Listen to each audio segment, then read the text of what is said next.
Catholic कलीसिया का इतिहास तकरीबन 150 वर्ष के कालजयी पन्नों को अपने दामन में समेटकर नवनियुक्त बिशप थॉमस मैथ्यू का स्वागत करने जा रहा है। दिनांक 5 अप्रैल 2024 को 15,000 विश्वासियों के आध्यात्मिक मार्गदर्शन में उक्त जिम्मेदारी सेवानिवृत्त बिशप चाको इन्हें प्रदान करेंगे। इंदौर का कैथोलिक समाज शिक्षा, चिकित्सा के साथ सर्वधर्म समभाव के तहत लोगों की सेवा भी और समर्पण के भाव के साथ कर रहा है। इंदौर, देवास और धार में 41 स्कूल, 19 छात्रावास, 3 हॉस्पिटल, 2 मीडिया संस्थान और साथ ही में एक प्रेस और एक कॉलेज का संचालन पूर्व बिशप चाको के 16 वर्ष तक कुशलता से किया और अब इंदौर कैथोलिक समाज का गरिमामय संचालन नवनियुक्त बिशप थॉमस के हाथों में है और वह सौंपने जा रहे हैं। उक्त विषय में नवनियुक्त बिशप मैथ्यू ने क्या कहा, आप खुद सुनिए। मेरा नाम है फादर थॉमस मैथ्यू। मैं पिछले 36 साल से इस इंदौर डायसिस, इंदौर धर्मप्रांत यानी हमारा ये जो इलाका है इंदौर, धार और देवास जिले, इसको तीनों जिलाओं को मिलकर हमारा डायसिस बनता है। इस डायसिस का एक प्रीस्ट हूँ मैं, इस डायसिस को बिलोंग करता हूँ। पिछले 36 साल से यहाँ कार्यरत हूँ। कुछ साल में सेंट पॉल स्कूल में प्राचार्य के रूप में रहा। इसके अलावा देवास में मैं चर्च का प्रभारी रहा। अभी वर्तमान में मैं यहाँ रेड चर्च में पिछले 3 सालों से कार्यरत हूँ। अब इस दौरान मुझे यहाँ के बिशप के रूप में, धर्माध्यक्ष के रूप में चुना गया है और 5 अप्रैल को मेरा धर्माध्यक्ष अभिषेक होने जा रहा है।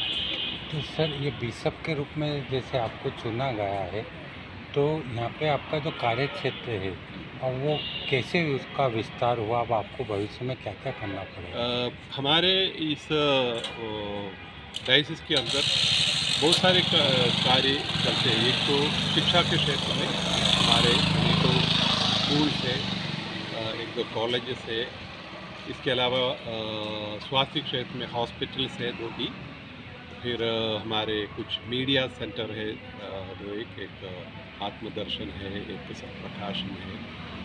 इसके अलावा कुछ सोशल वर्क के कार्य, बहुत सारे कार्य चलते हैं हमारे। Indore diocese social work society करके एक सोसाइटी यहाँ है। पालदा में जन विकास करके दूसरी सोसाइटी है। इसमें बहुत सारे समाज सेवा का कार्य चलता है। नारी सशक्तिकरण और नॉन फॉर्मल एजुकेशन, इस प्रकार की बहुत सारी गतिविधियाँ भी चलती हैं। तो एजुकेशन तौर पर शायद हमारा नाम सबसे ज़्यादा इंदौर में जाना जाता है, लेकिन ये केवल नहीं है, स्वास्थ्य की क्षेत्र में भी और समाज सेवा के क्षेत्र में भी हमारा डायसिस काफ़ी समय से कार्य करता आया है। तो सर, फ्यूचर की आपकी कार्य योजना क्या रहेगी?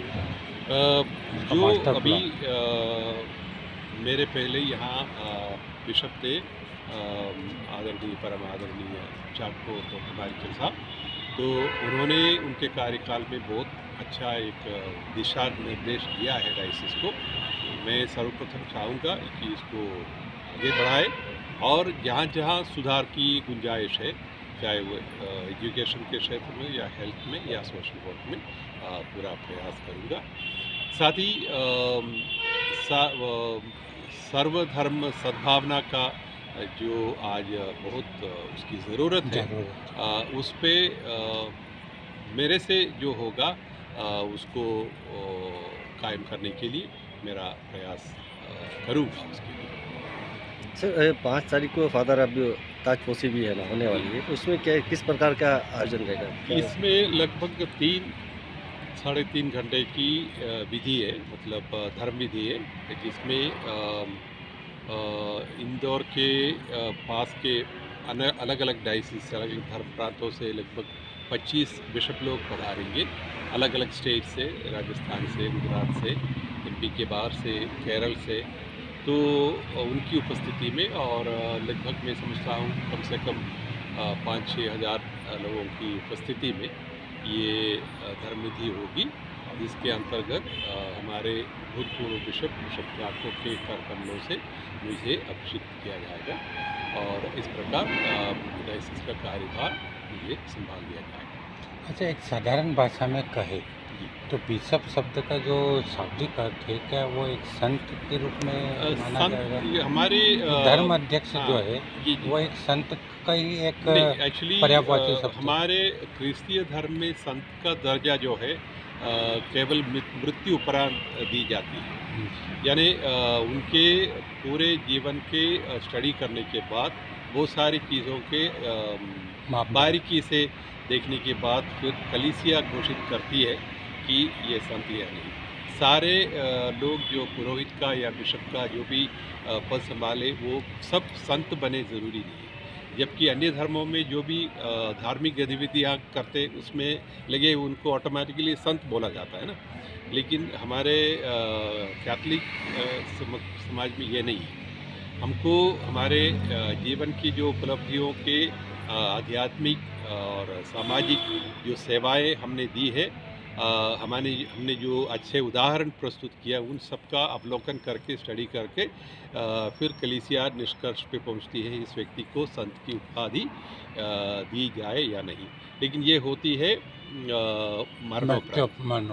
या तो यहाँ पे फिर बिशप बनने के बाद फिर क्या सब ओनली फॉर पावर्स मिलता है? हाँ, बिशप मतलब पूरे ये धर्म प्रदेश का टोटल मतलब सबसे बड़े अधिकारी है। एक तो धार्मिक रूप से आध्यात्मिक कार्यों में वो सबसे शीर्ष में रहेंगे। इसके अलावा चर्च के अन्य स्थिति जैसे संस्थाएं हैं, चर्च की जो भी प्रॉपर्टी है उनका ओवरऑल हेड भी बिशप रहता है। जो भी गतिविधियाँ चलती है वो आध्यात्मिक हो या सामाजिक या हेल्थ के क्षेत्र में हो या एजुकेशन के क्षेत्र में। मतलब आपके पास आने के बाद शिक्षा और स्वास्थ्य के ऊपर किस प्रकार से योजना रहेगी, क्या सरकार? स्वास्थ्य के आज की तारीख में हमारा एक अच्छा हॉस्पिटल अभी सेंट फ्रांसिस नया हॉस्पिटल निकला है। अभी 10 साल भी नहीं हुआ है, लेकिन उसने उस हॉस्पिटल में काफ़ी अच्छी प्रगति की है। प्रोग्रेस को अपने बाईपास में है ऑलरेडी। उसके साथ नर्सिंग कॉलेज भी चालू हो गया है, तो उसकी गति बढ़ाने का डेफिनेटली प्रयास करेंगी। और सेंट फ्रांसिस हॉस्पिटल का नाम है उसको इंदौर के मतलब सबसे अच्छे हॉस्पिटल्स में एक गिने जाए, ऐसे हमारी कोशिश रहेगी। मतलब सेवा के हिसाब से और सर्विस की क्वालिटी के हिसाब से। सर, आपका पूर्व का जो लाइफ रहा है, जी जो आपका सेवा रहा है, जी उसमें कोई एक ऐसा स्मरण सुनाइए जो आपको आज भी आपकी स्मृति है। वैसे तो ऐसे स्मरण रखने वाली बहुत सारी चीज़ें जीवन में हुई है। खास करके पुरोहिती जीवन में मुझे, जैसे मैंने कहा, मेरे को अभी 36 साल हो गए।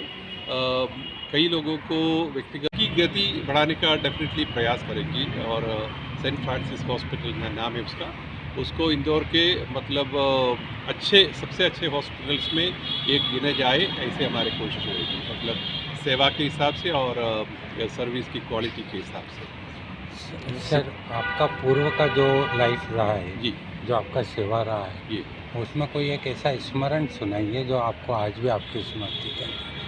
वैसे तो ऐसे स्मरण रखने वाली बहुत सारी चीज़ें जीवन में हुई है। खास करके पुरोहिती जीवन में मुझे, जैसे मैंने कहा, मेरे को अभी 36 साल हो गए। कई लोगों को व्यक्तिगत रूप से उनकी मदद करने से, खास करके उनको काउंसलिंग देना, आध्यात्मिक सलाह देना।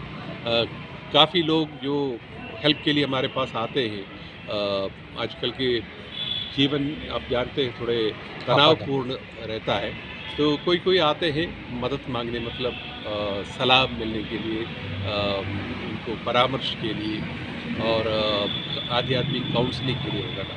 काफ़ी लोग लाभान्वित होते हैं और उनको उनके जीवन में वो सुधार होते देख के हमें अच्छा लगता है।